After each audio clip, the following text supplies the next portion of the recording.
Hallelujah, ഹല്ലേലൂയ. യേശുവേ ആരാധന, യേശുവേ ആരാധന. എല്ലാ പ്രേക്ഷകർക്കും യേശു ക്രിസ്തുവിന്റെ ധന്യനാമത്തിൽ കൃപയും സമാധാനവും.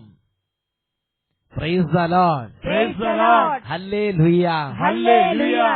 ഇന്ന് നാം ചിന്തിക്കുന്ന വിഷയം കർത്താവ് ഇവിടെയുണ്ട്, അവിടുന്ന് പ്രവർത്തിക്കും എന്നതിനെ കുറിച്ചാണ്. ഒരു വ്യക്തിയുടെ അനുഭവം നമുക്ക് ശ്രദ്ധിക്കാം. Price the Lord. എന്റെ പേര് ലിസ്റ്റൺ. ഞാൻ ചിറ്റൂർ ഇടവകയിൽ നിന്നും വരുന്നു. എന്റെ അനുജന്റെ 3 വയസ്സുള്ള കുട്ടിക്ക് വേണ്ടി സാക്ഷ്യം പറയുവാനാണ് ഞാൻ വന്നിരിക്കുന്നത്. കഴിഞ്ഞ ഒരു ആഴ്ചയായി അവന് കഠിനമായ വയറുവേദന മൂലം ഛർദിലും അനുഭവപ്പെട്ടിരുന്നു.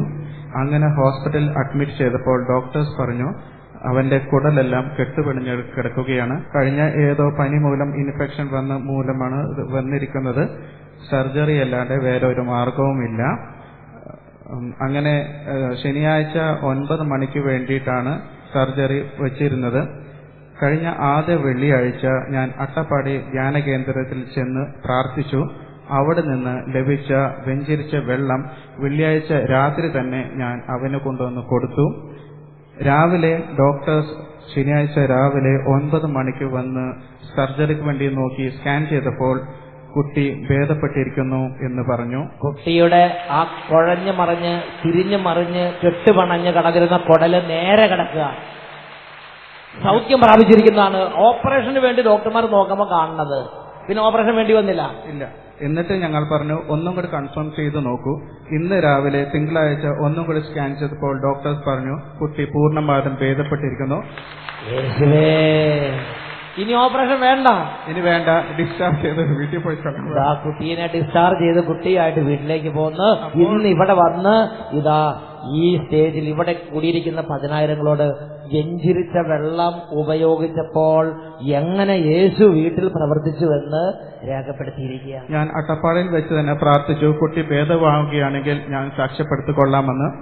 ഇന്ന് തന്നെ ദൈവം ഇത്ര ഫാസ്റ്റായി റിസൾട്ട് തന്നതുകൊണ്ട് ഇന്ന് തന്നെ ഞാൻ സാക്ഷ്യപ്പെടുത്താമെന്ന് വിചാരിച്ചു.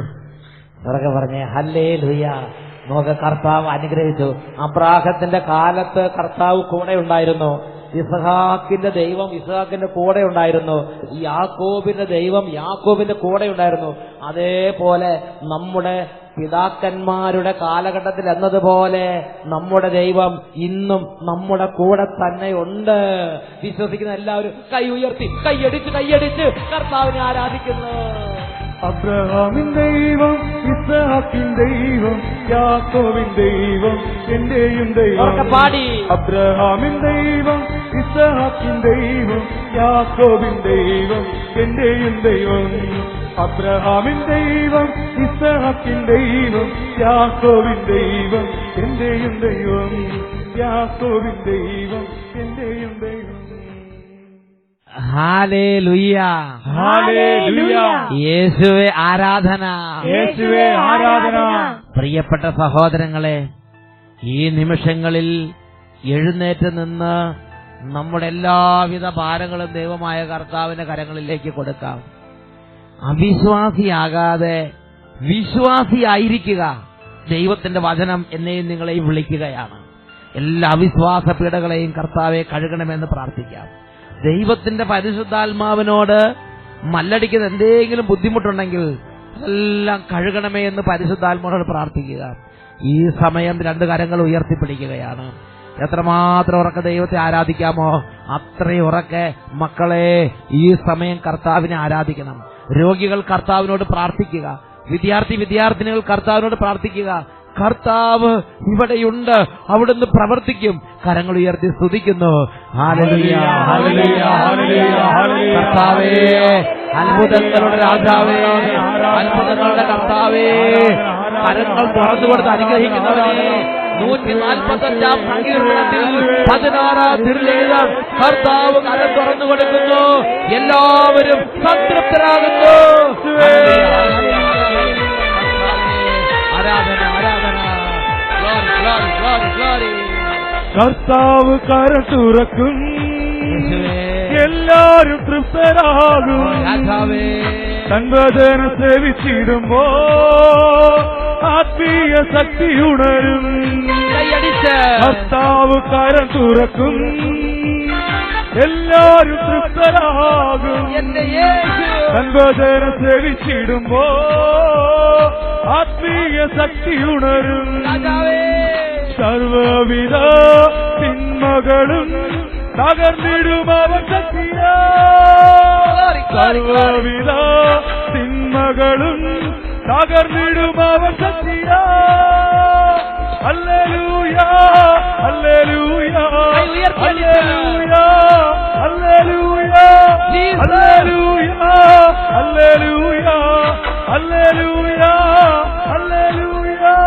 സ്തുതിക്കാം സ്തുതിക്കാം ഒന്ന് ചേർന്ന് സ്തുതിക്കാം, യേശുവേ ആരാധിക്കാം.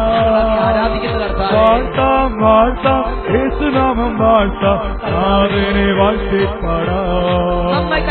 സ്തുതിക്കാം സ്തുതിക്കാം ഒന്ന് ചേർന്ന് സ്തുതിക്കാം, യേശുവേ ആരാധിക്കാം. വാഴ്ത്താം വാഴ്ത്താം യേശുനാമം വാഴ്ത്താം, നാഥനെ വാഴ്ത്തിപ്പാടാം. നാഥനെ വാഴ്ത്തിപ്പാടാം, നാഥനെ വാഴ്ത്തിപ്പാടാം. രണ്ട് കരങ്ങൾ ഉയർത്തി ഒരിക്കൽ കൂടെ ദൈവമക്കൾ ആരാധിക്കുന്നു. ഹല്ലേലൂയ ഹല്ലേലൂയ ഹല്ലേലൂയ ഹല്ലേലൂയ. യേശുവേ ആരാധന ആരാധന ആരാധന. യേശുവേ യേശുവേ യേശുവേ യേശുവേ യേശുവേ ആരാധന ആരാധന ആരാധന. ഹല്ലേലൂയ ഹല്ലേലൂയ ഹല്ലേലൂയ. ആരാധന ആരാധന ആരാധന ആരാധന ആരാധന ആരാധന ആരാധന. ഹല്ലേലൂയ ഹല്ലേലൂയ ഹല്ലേലൂയ ഹല്ലേലൂയ ഹല്ലേലൂയ ഹല്ലേലൂയ. ആരാധന ആരാധന ആരാധന ആരാധന ആരാധന ആരാധന ആരാധന ആരാധന ആരാധന. Hallelujah hallelujah. കർത്താവേ, എല്ലാ തിന്മകളിൽ നിന്ന് ജനത്തെ വിടുവിക്കണമേ കർത്താവേ. എല്ലാ ഭാരങ്ങളും ഏറ്റെടുക്കണമേ കർത്താവേ. എല്ലാ ദുഃഖഭാരങ്ങളിലേക്ക് എഴുന്നള്ളി വരണമേ കർത്താവേ. എല്ലാ സങ്കടങ്ങളിലേക്ക് നിറയണമേ കർത്താവേ. ഈ രോഗികളെ തൊട്ട് സുഖപ്പെടുത്തണമേ കർത്താവേ. കുടുംബങ്ങളുടെ കണ്ണുനീര് ഒപ്പിയെടുക്കണമേ കർത്താവേ. കടബാധിതർ കെട്ടുകൾ അഴിക്കണമേ കർത്താവേ. ഈ കുടുംബങ്ങൾ ഇപ്പോൾ അവിടുന്ന് സന്ദർശിക്കണമേ കർത്താവേ. അത്ഭുതങ്ങൾ ചെയ്യണമേ കർത്താവേ. യേശുവേ യേശുവേ യേശുവേ യേശുവേ ആരാധന ആരാധന ആരാധന. യേശുവേ ആരാധന യേശുവേ ആരാധന യേശുവേ ആരാധന യേശുവേ ആരാധന. കർത്താവായ ഈശോയുടെ അത്ഭുതമായ നാമത്തിൽ ഓരോ മകനും ഓരോ മകളും കൃപ കൊണ്ട് നിറയട്ടെ, അഭിഷേകം കൊണ്ട് നിറയട്ടെ, ശക്തി കൊണ്ട് നിറയട്ടെ, വചനം കൊണ്ട് നിറയട്ടെ, ഇപ്പോഴും എപ്പോഴും എന്നേക്കും. ആമേൻ ആമേൻ ആമേൻ. Praise the Lord praise the Lord. ഹല്ലേലൂയ ഹല്ലേലൂയ. എല്ലാവരും അവരവരുടെ സീറ്റുകളിലേക്ക് ഇപ്പോൾ ഇരിക്കുന്നു. സന്തോഷത്തോടെ പറഞ്ഞേ ഹല്ലേലൂയ ഹല്ലേലൂയ. എല്ലാ കുട്ടികളെയും വിദ്യാർത്ഥിനികളെ അച്ഛൻ സ്പെഷ്യലായിട്ട് ഇപ്പോൾ ഗ്രീറ്റ് ചെയ്യുന്നു. ഒന്നുറക്കെ പറഞ്ഞേ ഹല്ലേലൂയ ഹല്ലേലൂയ. ഇന്ന് കുട്ടികൾ ഈശോയോട് പ്രാർത്ഥിക്കുക, നിങ്ങൾക്ക് വിശ്വാസത്തിന്റെ ഗിഫ്റ്റ് കർത്താവ് നിങ്ങൾക്ക് തരും. പ്രിയപ്പെട്ട സഹോദരങ്ങളെ, മുമ്പേ പറഞ്ഞ സാക്ഷ്യം നിങ്ങൾ ശ്രദ്ധിച്ചായിരുന്നോ? ആ സാക്ഷ്യത്തിൽ ആ ദൈവവൈദ്യർ രേഖപ്പെടുത്തുകയാണ്, ഒരു പ്രശ്നത്തിൽ വളരെ വേദനിക്കുന്ന അന്തരീക്ഷം. അപ്പോൾ ദൈവസന്നിധിയിൽ പ്രാർത്ഥിച്ചു. എന്നിട്ട് ഒരു വൈദികൻ വെഞ്ചരിച്ച ബ്ലസ് ചെയ്ത വെള്ളം ആ കുട്ടിക്ക് കൊണ്ടുപോയി അങ്ങോട്ട് കൊടുത്തു. ലൗകിക മനുഷ്യനായി ഇരുന്ന് ചിന്തിച്ചാൽ ഇത് മനസ്സിലാവുകയില്ല. ഇത് വിശ്വാസത്തിന്റെ ഒരു ശുശ്രൂഷയാണ്. എന്താണ് സംഭവിച്ചത്? ശനിയാഴ്ചയാണ് ഓപ്പറേഷൻ ഫിക്സ് ചെയ്തിരുന്നത്. ശനിയാഴ്ച 10 മണിക്ക്, വെള്ളിയാഴ്ച രാത്രിക്ക് വെള്ളം അവിടെ എത്തിച്ചു കൊടുത്ത്, ശനിയാഴ്ച രാവിലെ കുടൽ നേരെയായി കിടക്കുന്ന കാഴ്ചയാണ് ഡോക്ടർമാർ ഓപ്പറേഷന് വേണ്ടി ചെക്ക് ചെയ്ത് നോക്കിയപ്പോ കണ്ടത്. പുറകെ പറഞ്ഞേ ഹല്ലേലൂയ ഹല്ലേലൂയ. പ്രിയപ്പെട്ട സഹോദരങ്ങളെ, എന്നാൽ ചില ആളുകൾ ഇങ്ങനെയുള്ള ദൈവത്തിന്റെ അത്ഭുതകരമായ ഇടപെടലിനെ ദുഷിച്ച് സംസാരിക്കുന്നത് ഞാൻ കേട്ടിട്ടുണ്ട്. അന്ധവിശ്വാസമാണത്രേ. എന്ന് പറഞ്ഞാൽ വെഞ്ചിരിച്ച വെള്ളം ഉപയോഗിക്കുക, വെഞ്ചിരിപ്പ് ശുശ്രൂഷകൾ ചെയ്യുക, ധൂപാർപ്പണം ചെയ്യുക, വിശുദ്ധ കുരിശിന്റെ ആശീർവാദം കൊടുക്കുക, ഇങ്ങനെയുള്ള ശുശ്രൂഷകളെ അധിക്ഷേപിച്ച് സംസാരിക്കുന്ന ആളുകളെ ഞാൻ കണ്ടിട്ടുണ്ട്. ഇകഴ്ത്തി അധിക്ഷേപിച്ച് സംസാരിക്കുക, ആക്ഷേപിക്കുക. പ്രിയപ്പെട്ട ദൈവമക്കളെ, ഈ വചനം കേട്ടുകൊണ്ടിരിക്കുമ്പോൾ ഞാൻ നിങ്ങൾ മനസ്സിലാക്കണം, നമ്മുടെ കർത്താവിന് ഇഷ്ടമുള്ള വിധത്തിലെല്ലാം പ്രവർത്തിക്കാൻ കഴിയും. വിശുദ്ധ ബൈബിളിൽ രാജാക്കന്മാരുടെ 2-ാമത്തെ പുസ്തകം 4-ാമത്തെ അധ്യായം 38 മുതൽ 41 വരെ തിരുലിഖിതങ്ങളിൽ ഒരു സംഭവം രേഖപ്പെടുത്തിയിട്ടുണ്ട്. ഏലീഷ എന്ന് പറയുന്ന ഒരു പ്രവാചകൻ, ആ പ്രവാചകൻ പ്രവാചക ഗണത്തോടുകൂടെ ഇരിക്കുകയാണ്. അപ്പോൾ ഈ പ്രവാചക ഗണത്തിന് ഭക്ഷിക്കാനൊന്നും കൊടുക്കാതെ വിഷമിച്ചിട്ടുണ്ടാകണം. ഏലീഷ അവിടെ ഭൃത്യന്മാരോട് പറഞ്ഞു, നിങ്ങൾ വേഗം പോയി അവിയൽ തയ്യാറാക്കി ഈ പ്രവാചക ഗണത്തിന് നൽകുവീൻ. 4-ാം അധ്യായം 38-ാം വാക്യം. ഏലീഷ വീണ്ടും ഗിൽഗാലിൽ എത്തി. അവിടെ ക്ഷാമമായിരുന്നു.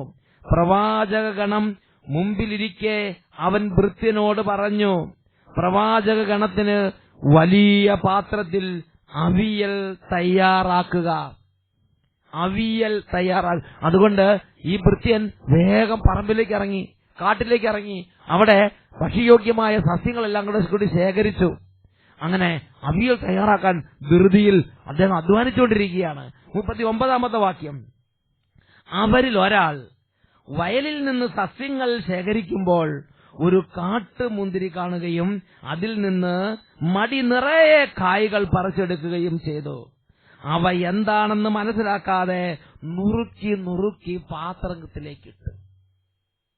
അങ്ങനെ അവിയൽ തയ്യാറായി. ഭയങ്കര ക്ഷാമമുള്ള കാലം, ഒരു നേരത്തെ ഭക്ഷണമൊക്കെ ആയിരിക്കും ഉണ്ടായിരിക്കുള്ളൂ. എന്തായാലും ശരി, പ്രവാചക ഗണം ആ ഭക്ഷണം കഴിക്കാൻ വേണ്ടി ചെന്നു. അങ്ങനെ ഭക്ഷണം കഴിക്കാൻ തുടങ്ങി. ഉടനെ അവർ ഉച്ചത്തിൽ അവർ നിലച്ചു പറഞ്ഞു, ദൈവപുരുഷ, പാത്രത്തിൽ മരണം പതിയിരിക്കുന്നു. അതാണ് 40-ാമത്തെ തിരുലിഖിതത്തിൽ എഴുതിയിരിക്കുന്നത്.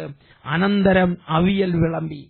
ഭക്ഷിച്ചു തുടങ്ങിയപ്പോൾ അവർ നിലവിളിച്ചു, ദൈവപുരുഷ, പാത്രത്തിൽ മരണം പതിയിരിക്കുന്നു. അവർക്ക് ഭക്ഷിക്കാൻ കഴിഞ്ഞില്ല. ദൈവപുരുഷ, പാത്രത്തിൽ മരണം പതിയിരിക്കുന്നു. അവര് ഒരു പ്രത്യേക ഒരു സാഹചര്യം, വേഗം അവര് പ്രവാചകനെ വിളിക്കുകയാണ്. ഉടനെ ഏലീഷ അവിടെ എത്തി. ഏലീഷ പറഞ്ഞു, ഇവിടെ മാവുണ്ടോ? ഉടനെ ഒരു പിടി മാവ് വേഗം എനിക്ക് തരിക. അവർ ഉടനെ അവരെ മാവിന്റെ ലേശം ഉണ്ടായിരുന്ന ഒരു പിടി മാവ് പ്രവാചകന്റെ കയ്യിൽ കൊടുത്തു. പ്രവാചകൻ അത് വാഴ്ത്തി, ദൈവത്തെ ആരാധിച്ചു, വാഴ്ത്തി ആ മാവ് പാത്രത്തിലിട്ടു. അതിനുശേഷം പറഞ്ഞു, നിങ്ങൾ ഭക്ഷിച്ചുകൊള്ളുക. പ്രിയപ്പെട്ട സഹോദരങ്ങളെ, മരണം നീങ്ങിപ്പോയി. 41-ാം വാക്യത്തിൽ നമ്മൾ വായിക്കുന്നത് എങ്ങനെയാണ്? ഏലീഷ പറഞ്ഞു, കുറച്ച് മാവ് കൊണ്ടുവരിക. അവൻ മാവ് പാത്രത്തിലിട്ടതിനു ശേഷം ഇനി വിളമ്പി ഭക്ഷിക്കാമെന്ന് പറഞ്ഞു. അപകടം നീങ്ങിപ്പോയി. പ്രിയപ്പെട്ട സഹോദരങ്ങളെ, ആ ദൈവത്തിന്റെ ദാസന്റെ ഉള്ളിൽ ദൈവത്തിന്റെ ആത്മാവ് ഇരിക്കുകയാണ്.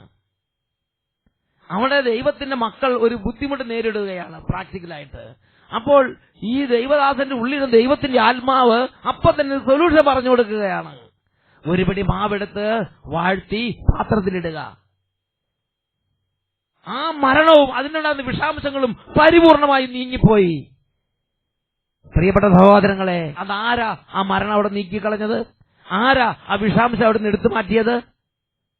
ദൈവം പ്രവർത്തിച്ചു. കർത്താവ് അവിടെ ഉണ്ടായിരുന്നു, കർത്താവ് പ്രവർത്തിച്ചു. ആരാ ഏലീഷയ്ക്ക് നിർദ്ദേശം കൊടുത്തത്? കർത്താവിന്റെ ആത്മാവ് അവിടെ ഉണ്ടായിരുന്നു, കർത്താവിന്റെ ആത്മാവ് ഏലീഷയ്ക്ക് നിർദ്ദേശം കൊടുത്തു. ആ പ്രവാചകഗണം അത് വിശ്വസിച്ചു. എന്തുകൊണ്ടാ അവിടെ ഒരു അത്ഭുതം നടന്നത്? ആ പ്രവാചകഗണവും ഈ ഏലീഷായുടെ ആത്മാവിനോട് ചേർന്ന് ചിന്തിച്ച്, ഏലീഷായുടെ അധരങ്ങൾ തുറന്ന വചനത്തോട് ചേർന്ന് നടന്നു. ആ വചനത്തിലെ ദൈവത്തിന്റെ ശക്തിയെ അവർ ആരാധിച്ചു. ദൈവത്തിന്റെ സാന്നിധ്യത്തെ അവർ അംഗീകരിച്ചു. അവരുടെ കൂടെ നടക്കുന്ന ദൈവത്തിന്റെ സാന്നിധ്യത്തെയും അവരുടെ കൂടെ നടന്ന് ഉത്ബോധിപ്പിക്കുന്ന ദൈവത്തിന്റെ ആത്മാവിന്റെ പ്രവർത്തനങ്ങളെയും നിഷേധിക്കാതെ, അതിന് അന്ധവിശ്വാസം തള്ളിക്കളയാതെ ബോഷ്ക്ക് പറയാതെ, നുണ പറയാതെ ആ ദൈവ സാന്നിധ്യത്തെ അംഗീകരിച്ചും ആ ദൈവ സാന്നിധ്യത്തെ ആരാധിച്ചും അതിൽ സന്തോഷിച്ചും മുന്നോട്ട് പോകുന്ന ഒരു സമൂഹമായതുകൊണ്ട് അപ്പൊ തന്നെ ദൈവം അവിടെ പ്രവർത്തിച്ചു. ദൈവത്തിന്റെ പ്രവർത്തനം ദൃശ്യമായി. അവിടെ വലിയ അത്ഭുതം നടന്നു. അവരുടെ അപകടം നീങ്ങിപ്പോയി. ഉറക്കെ പറയാ ഹല്ലേലൂയ, ഹല്ലേലൂയ, ഹല്ലേലൂയ. ഹല്ലേലൂയ. പ്രിയപ്പെട്ട സഹോദരങ്ങളെ, ഈ കാലഘട്ടത്തിൽ ഇതുപോലെ തന്നെ ദൈവം പ്രവർത്തിക്കുന്നുണ്ട്. ചിലപ്പോൾ വെഞ്ചിരിച്ച എണ്ണയിലൂടെ ആയിരിക്കാം, ചിലപ്പോൾ വെഞ്ചിരിച്ച വെള്ളത്തിലൂടെ ആയിരിക്കാം, ചിലപ്പോൾ വെഞ്ചിരിച്ച ഉപ്പിലൂടെ ആയിരിക്കാം, ചിലപ്പോൾ ആശീർവദിച്ച ഓരോ വസ്തുക്കളിൽ ഭക്ഷണ പദാർത്ഥത്തിലൂടെ ആയിരിക്കാം, ചിലപ്പോൾ ഒരു വചന ശുശ്രൂഷയിലൂടെ ആയിരിക്കാം. ദൈവത്തിന്റെ ആത്മാവ് ഈ കാലഘട്ടത്തിലും സജീവമായി പ്രവർത്തിക്കുന്നുണ്ട്. ഉറക്കെ പറഞ്ഞേ ഹല്ലേലൂയ, ഹല്ലേലൂയ. എന്തുകൊണ്ട് എനിക്കും നിങ്ങൾക്കും ഇത് അനുഭവമാകുന്നില്ല? എന്റെയും നിങ്ങളുടെയും ഉള്ളിൽ ഈ ആത്മാവിനോട് മല്ലടിക്കുന്ന ഒരു മനോഭാവം അവിടെ ഇരിക്കുകയാണ്. ദൈവത്തിന്റെ ആത്മാവിനെ അവിശ്വസിക്കുകയും ദൈവരാജ്യത്തിന്റെ ശക്തിയെ നിഷേധിക്കുകയും ഇങ്ങനെയുള്ള കാര്യങ്ങൾ അന്ധവിശ്വാസമെന്ന് പെട്ടെന്ന് ബ്രാൻഡ് ചെയ്യുകയും ചെയ്യുന്ന തരത്തിലുള്ള ഒരു പ്രത്യേക ബോഷ്കിന്റെ ആത്മാവ്, ഒരു പ്രത്യേക മുഷ്കിന്റെ ആത്മാവ്, ഒരു പ്രത്യേക എതിർപ്പിന്റെ ആത്മാവ് ഓരോരുത്തരുടെയും ഉള്ളിലിരുന്ന് അവനവനെ പീഡിപ്പിച്ചുകൊണ്ടിരിക്കുകയാണ്. അതുകൊണ്ട് ദൈവരാജ്യത്തിന്റെ ശക്തിയോ ദൈവത്തിന്റെ ആത്മാവിനെ നടത്തിപ്പോ അനുഭവിക്കാൻ കഴിയുന്നില്ല എന്നുള്ളതല്ലേ സത്യം. പ്രിയപ്പെട്ട സഹോദരങ്ങളെ, വീണ്ടും രാജാക്കന്മാർ 2-ാം പുസ്തകം 4-ാം അധ്യായം 42 മുതൽ 44 വരെയുള്ള വചനഭാഗങ്ങളിൽ മറ്റൊരു കാര്യം രേഖപ്പെടുത്തിയിരിക്കുകയാണ്. സത്യത്തിൽ അതെന്നെ വളരെ അതിശയപ്പെടുത്തി. ഞാൻ അത്ഭുതപ്പെട്ടിരുന്ന് വായിച്ച ഒരു വചനഭാഗമാണ് രാജാക്കന്മാർ 2-ാം പുസ്തകം 4-ാം അധ്യായം 42 മുതൽ 44 വരെയുള്ള തിരുലിഖിതങ്ങൾ. ബാൽഷാലിഷായിൽ നിന്ന് ഒരാൾ ആദ്യഫലങ്ങൾ കൊണ്ടുണ്ടാക്കിയ കുറെ അപ്പവും 20 ബാർലിയപ്പവും കുറെ പുതിയ ധാന്യക്കതിരുകളും കൊണ്ടുവന്ന് കൊടുത്തു. പ്രവാചകനും പ്രവാചകനെല്ലാം ഒരു പ്രദേശത്തിരിക്കുകയാണ്. അപ്പോൾ ഒരാള് 20 ബാർലിയപ്പം, പിന്നെ കുറച്ച് കതിരുകള്, പിന്നെ ആദ്യ ഫലം കൊണ്ടാക്കിയ കുറച്ച് അപ്പങ്ങൾ, ചെറിയ ചെറിയ വല്ല അപ്പങ്ങളായിരിക്കും, അതെല്ലാം കൂടി കൊണ്ടുവന്ന് കൊടുത്ത്, നമ്മുടെ അച്ചപ്പം കുഴലപ്പം പോലെയൊക്കെ ആയിരിക്കും, അത് കൊണ്ടുവന്ന് കൊടുത്ത് പ്രവാചകൻ ഉടനെ തന്നെ പറയാണ്, ഈ അപ്പം ഇവിടെ ഇരിക്കുന്ന എല്ലാവർക്കുമായി വിളമ്പുക, കൊടുക്കുക.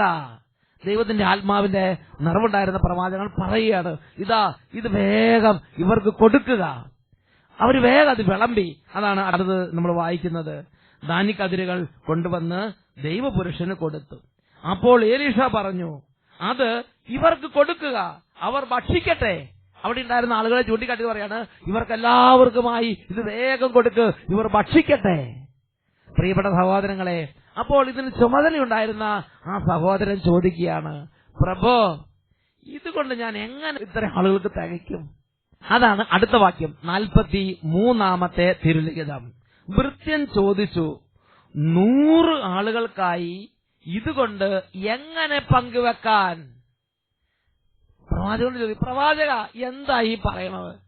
100 ആളുകൾക്ക് ഈ ഇതുകൊണ്ട് എങ്ങനെ ഞാനിതെല്ലാം കൂടി അങ്ങനെ കൊടുത്ത് തീറ്റിപ്പോറ്റും? ഇതുകൊണ്ട് എങ്ങനെ ഇതെല്ലാം കൂടെ വിതരണം ചെയ്യാൻ പറ്റും? ആ നിസ്സഹായ അവസ്ഥ ആ ഭൃത്യൻ പറയും. 100 ആളുകൾക്ക് ഇതുകൊണ്ട് എന്ത് തികയാൻ, എവിടെ എത്താൻ ചോദിക്കുകയാണ്. ഇതെങ്ങനെയാണ് ഞാൻ പങ്കുവെക്കുക? അവൻ ആവർത്തിച്ചു, കൊടുക്കുക, അവർ ഭക്ഷിക്കട്ടെ. എന്തെന്നാൽ കർത്താവ് അരുളി ചെയ്യുന്നു, അവർ ഭക്ഷിക്കുകയും മിച്ചം വരികയും ചെയ്യും. ഉറക്കെ പറഞ്ഞേ ഹല്ലേലൂയ, ഹല്ലേലൂയ. അപ്പോൾ പ്രവാചകൻ ആത്മാവിൽ ഉത്തേജിതനായി പറയാണ്, കൊടുക്കുക, അവർ ഭക്ഷിക്കട്ടെ. എന്തെന്നാൽ കർത്താവ് അരുളി ചെയ്യുന്നു, അവർ ഭക്ഷിക്കുകയും മിച്ചം വരികയും ചെയ്യും. ആ ഭൃത്യൻ വേഗം അത് കൊടുത്തു. വചനത്തിൽ വായിക്കുന്നത് എങ്ങനെയാണ്?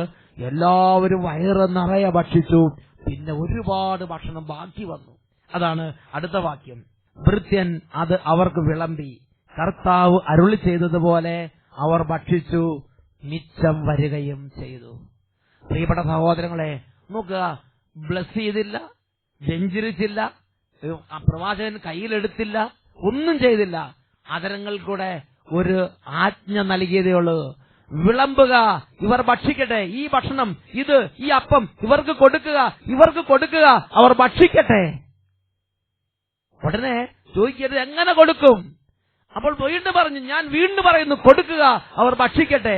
എന്തെന്നാൽ കർത്താവ് അരുളി ചെയ്യുന്നു, അവർ ഭക്ഷിക്കുകയും മിച്ചം വരികയും ചെയ്യും. ആ വാക്കിന്റെ ശക്തി കൊണ്ട് അവിടെ അപ്പം വർദ്ധിച്ച് അത്ഭുതം സംഭവിച്ചു. എല്ലാവരും വയറ് നിറയെ ഭക്ഷിച്ച് സമൃദ്ധമായി മിച്ചം വന്നു. പ്രിയപ്പെട്ട സഹോദരങ്ങളെ, ഞാനും നിങ്ങളിത് മനസ്സിലാക്കണം. ആരായി അപ്പം വർദ്ധിപ്പിച്ചത്? നമ്മുടെ കർത്താവ് അവിടെ ഉണ്ടായിരുന്നു. കർത്താവായ ദൈവം അവിടെ അപ്പം വർദ്ധിപ്പിച്ചു. ആരാണ് ഈ അപ്പം വർദ്ധിക്കുക എന്ന് പറയാൻ പ്രവാചകന് പ്രേരണ കൊടുത്തത്? കർത്താവിന്റെ ആത്മാവ് അവിടെ ഉണ്ടായിരുന്നു. കർത്താവിന്റെ ആത്മാവ് നിർദ്ദേശിച്ചു. പ്രിയപ്പെട്ട സഹോദരങ്ങളെ, 2 ദിനവൃത്താന്തം 16:9 വചനം പഠിപ്പിക്കുകയാണ്, തന്റെ സന്നിധിയിൽ നിഷ്കളങ്കതയോടെ വർത്തിക്കുന്നവർക്ക് വേണ്ടി തന്റെ ശക്തി പ്രകടിപ്പിക്കുവാൻ കർത്താവിന്റെ ദൃഷ്ടികൾ ഭൂമിയിൽ ഉടനീളം പായുന്നു. ഉറക്കെ പറയാ, ഹല്ലേലൂയ, ഹല്ലേലൂയ, ഹല്ലേലൂയ, ഹല്ലേലൂയ. പ്രിയപ്പെട്ട സഹോദരൻ, ഉടനെ ചാടി കയറി അന്ധവിശ്വാസം എന്ന് പറയരുത്. ഒരു കാര്യം നമുക്ക് മനസ്സിലായില്ലെങ്കിൽ കർത്താവിന്റെ സന്നിധി എളിമപ്പെട്ട് പ്രാർത്ഥിക്കുക. അയ്യോ, ഇങ്ങനെയൊന്നും വെഞ്ചിരിക്കരുത്, അയ്യോ ഈ വെഞ്ചിരിക്കുന്നത് ഇതെല്ലാം വെറുതെയാ, ഇതൊക്കെ തട്ടിപ്പാ, ഇതൊക്കെ അന്ധവിശ്വാസ. അങ്ങനെ ഞാനും നിങ്ങളും ദൈവസന്നിധിയിൽ ദൈവമായ കർത്താവിന്റെ പ്രവർത്തനങ്ങളെ തുച്ഛീകരിച്ച് സംസാരിക്കുന്നത് കർത്താവ് അംഗീകരിക്കുന്നില്ല.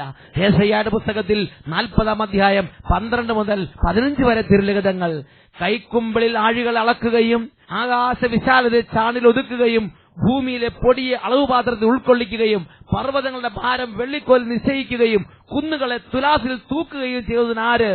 ആരുണ്ട് കർത്താവിന്റെ ആത്മാവിനെ നിയന്ത്രിക്കാൻ? ഏത് ഉപദേശകൻ അവിടത്തേക്ക് പ്രബോധനം നൽകും? ആര് കർത്താവിനെ നീതിയുടെ പാത പഠിപ്പിക്കും? നമ്മൾ പഠിപ്പിക്കുന്ന കർത്താവിനോട് ഇങ്ങനെ മാവ് കൊണ്ട് ഒന്ന് അത്ഭുതം ചെയ്യരുത്, അങ്ങനെ പഠിപ്പിക്കേണ്ട കാര്യമുണ്ടോ? അയ്യോ ഇങ്ങനെയൊന്നും ചെയ്യരുത്, ഇതൊക്കെ അന്ധവിശ്വാസമാണ്, അങ്ങനെ പറയേണ്ട കാര്യമുണ്ടോ? ഏത് ഉപദേശകൻ അവിടത്തേക്ക് പ്രബോധനം നൽകും? ആരുണ്ട് കർത്താവിന്റെ ആത്മാവിനെ നിയന്ത്രിക്കാൻ? യെശയ്യാ 40:15 പഠിപ്പിക്കുകയാണ്, കർത്താവേ, ജനതകൾ അങ്ങേക്ക് തൊട്ടിയിൽ ഒരു തുള്ളി വെള്ളം പോലെയും വെള്ളിക്കോൽ പൊടി പോലെയും ആകുന്നു. എന്താ എന്നോട് നിങ്ങളോട് നമ്മുടെ കർത്താവ് ആവശ്യപ്പെടുന്നത്? അവിടുത്തെ തിരുമുമ്പിൽ ഹൃദയ നൈർമല്യത്തോടും ഹൃദയ നിഷ്കളങ്കതയോടും കൂടെ എളിമപ്പെടുക. ഇതല്ലേ നമ്മുടെ കർത്താവ് ആവശ്യപ്പെടുന്നത്? 2 ദിനവൃത്താന്തം 16:9 തന്റെ സന്നിധിയിൽ നിഷ്കളങ്കതയോടെ വർത്തിക്കുന്നവർക്ക് വേണ്ടി തന്റെ ശക്തി പ്രകടിപ്പിക്കുവാൻ കർത്താവിന്റെ ദൃഷ്ടികൾ ഭൂമിയിലുടനീളം പായുന്നു. പ്രിയപ്പെട്ട ദൈവമക്കളെ, നമുക്ക് എഴുന്നേറ്റ് നിൽക്കാം. കർത്താവ് ഇവിടെയുണ്ട്, കർത്താവ് പ്രവർത്തിക്കും. ഓരോ മകന്റെയും മകളുടെയും ജീവിതത്തിൽ അടിസ്ഥാനപരമായി ഞാനും നിങ്ങളും മനസ്സിലാക്കേണ്ട ഒരു യാഥാർത്ഥ്യമാണിത്. കർത്താവ് നമുക്ക് വേണ്ടി പ്രവർത്തിക്കുന്നവനാണ്. നമ്മുടെ മുഷ്ക്, നമ്മുടെ ബോഷ്ക് നിറഞ്ഞ ആത്മാവ്, നമ്മുടെ മുഷ്ക് നിറഞ്ഞ ആത്മാവ്, നമ്മുടെ എതിർപ്പിന്റെ ആത്മാവ് ദൈവത്തിന്റെ ശക്തിയെ കാണാനും അനുഭവിക്കാനും നമ്മുടെ ജീവിതകാലം മുഴുവൻ നമ്മളെ തടസ്സപ്പെടുത്തിക്കൊണ്ടിരിക്കുകയാണ്. അല്ലയോ പൈതലേ, ഇന്ന് എളിമപ്പെട്ട് എന്റെ കർത്താവേ, എന്റെ ഈ ബോഷ്കിന്റെ ആത്മാവിൽ നിന്ന് എടുത്തു മാറ്റി, എന്റെ ഈ എതിർപ്പിന്റെ ആത്മാവിൽ നിന്ന് എടുത്തു മാറ്റി, ഈ മുഷ്കിന്റെ ആത്മാവിനെ എതിർത്ത് മാറ്റി, പരിശുദ്ധാത്മാവിനോട് മല്ലടിക്കുന്ന ഈ ആത്മാവിനൊന്ന് മാറ്റി നിഷ്കളങ്കതയുടെ ആത്മാവിനെ തരണമേ എന്ന് ഹൃദയം തുടങ്ങി പ്രാർത്ഥിക്കാമോ? കർത്താവ് സഹായിക്കും. ജീവിതത്തിൽ ദൈവത്തിന്റെ ശക്തി കാണാൻ സാധിക്കും. കർത്താവ് പ്രവർത്തിക്കുന്ന അനുഭവത്തിൽ ആനന്ദിച്ച് ജീവിക്കാൻ പറ്റും. ഈ സമയം 2 കരങ്ങൾ ഉയർത്തിപ്പിടിക്കാം. ഇതിൽ കുട്ടികളും യുവതിവാക്കന്മാരെ പ്രത്യേകം കർത്താവ് അനുഗ്രഹിക്കുന്നുണ്ട്. ദൈവത്തിനെ അറിയാനും ദൈവത്തെ സ്നേഹിക്കാനും ആന്തരിക നേത്രങ്ങൾ തുറക്കുന്ന കർത്താവാണ് ഇന്നിവിടെയുള്ളത്. 2 കൈകൾ നന്നായിട്ട് ഉയർത്തിപ്പിടിക്കുക. പ്രാർത്ഥിക്കുമ്പോൾ അനുഭവമില്ലാത്തവര് ഉള്ളിലെ ബോഷ്കിന്റെ ആത്മാവിനെ തള്ളിക്കളയണം. ബോഷ്കിന്റെ ആത്മാവിനെ തള്ളിക്കളയണം. അത് ദൈവാനുഭവത്തിന് തടസ്സമാണ്. എതിർപ്പിന്റെ ആത്മാവിനെ, മല്ലടിക്കുന്ന ആത്മാവിനെ നമ്മൾ കർത്താവിന്റെ നാമത്തിൽ ശാസിച്ച് ബഹിഷ്കരിക്കണം. അത് വിട്ടുപോകട്ടെ. പകരം ഹൃദയ നിഷ്കളങ്കതയുടെ ആത്മാവ് നിറയട്ടെ. കൈകൾ നന്നായിട്ട് ഉയർത്തിപ്പിടിച്ച് എല്ലാവരും പ്രാർത്ഥിക്കുന്നു. ഹല്ലേലൂയ, ഹല്ലേലൂയ, ഹല്ലേലൂയ. കൈകൾ നന്നായി ഉയർത്തി ഉറക്കെ സ്തുതിക്കുന്നു. Hallelujah, hallelujah. പരിശുദ്ധാത്മാവേ, പരിശുദ്ധാത്മാവേ, പരിശുദ്ധാത്മാവേ, ഹൃദയ നിഷ്കളങ്കതയുടെ ആത്മാവേ, ഉണർവിന്റെ ആത്മാവേ, വിശ്വാസത്തിന്റെ ആത്മാവേ, ദൈവാനുഭവത്തിലേക്ക് നയിക്കുന്ന ആത്മാവേ, ഇപ്പോൾ എഴുന്നള്ളി വരണമേ. ഒരുമിച്ച് വിളിക്കുന്നു, പരിശുദ്ധാത്മാവേ.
ദിനവൃത്താന്തത്തിന് 2-ാം പുസ്തകം 16-ാം അധ്യായത്തിൽ 9-ാം തിരുലിഖിതം.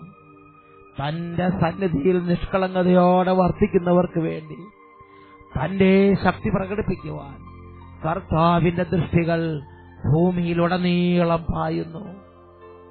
ഹല്ലേലൂയ, ഹല്ലേലൂയ, ഹല്ലേലൂയ, ഹല്ലേലൂയ. Praise the Lord, Praise the Lord.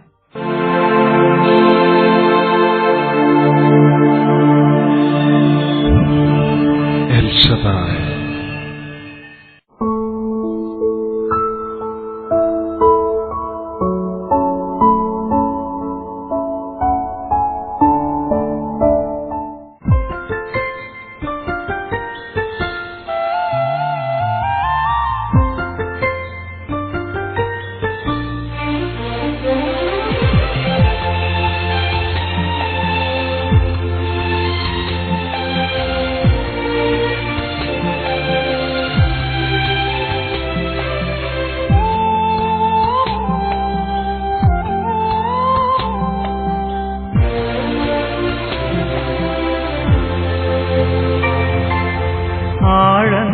ആഴങ്ങളറിയുന്ന Isho ആഗതനാകുന്നു നമ്മിൽ, അനുതാപഹൃദയമുയർത്തി സ്വന്തമാക്കാമനുപമനേ.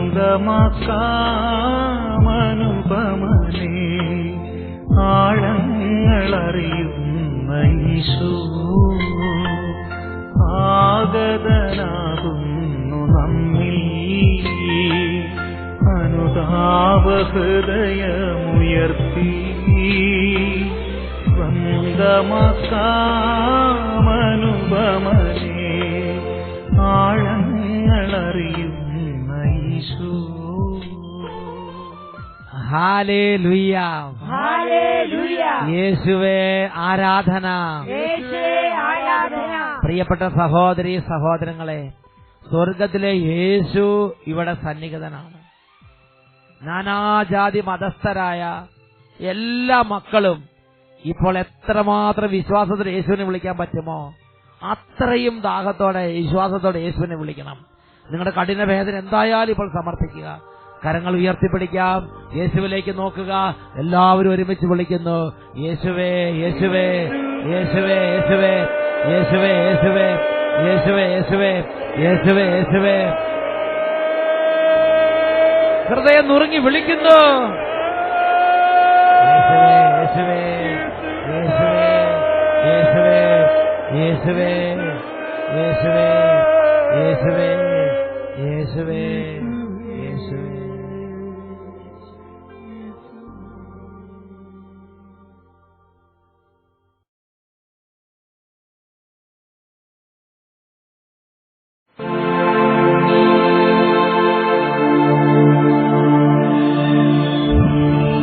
El Shaddai. യേശുവിനെ സ്നേഹിക്കാൻ അഭിഷേകം, യേശുവിനെ സ്നേഹിക്കാൻ അഭിഷേകം, യേശുവിനെ സ്നേഹിക്കാൻ അഭിഷേകം, യേശു